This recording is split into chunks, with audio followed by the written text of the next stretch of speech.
My name is Joe Lemieux and I am the Field Service Supervisor for Equipment Experts.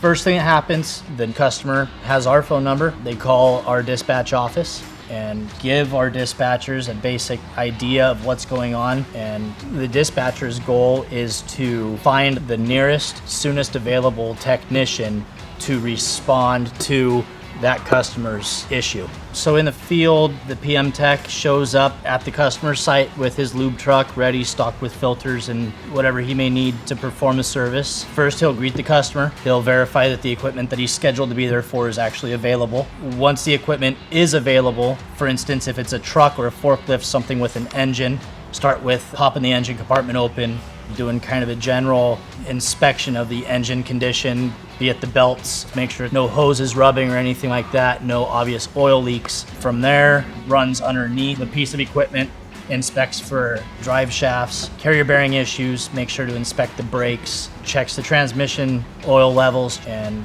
while he's going through these inspections, he's greasing certain grease points that are marked on his inspection sheet. From then, he'll do a basic overview from the tail of the vehicle to the front of the vehicle at ground level, making sure all the lights are functioning properly, that there's no broken glass, windows, mirrors, that sort of thing. If there are any defects that are found during the PM inspection, there are pictures that are taken of whatever defects there are. Once that's all done, the PM technician will replace fuel and oil filters. Any filter that is replaced, we do mark it with the date that it was replaced. Refill the engine oil, start the engine, make sure everything runs good. There's no check engine lights, no issues there. And at that point, while he's inside the cab, he can run all the creature comforts, the heater, make sure it blows hot and cold if it's got air conditioning.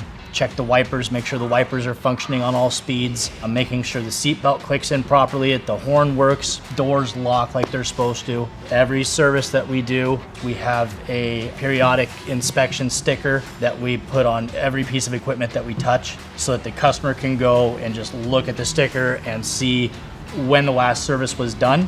We also have a small sticker that we put up in the corner of the windshield that says when the next service is due. You can fix something and it works, and there's also fixing something right and it works for a long time.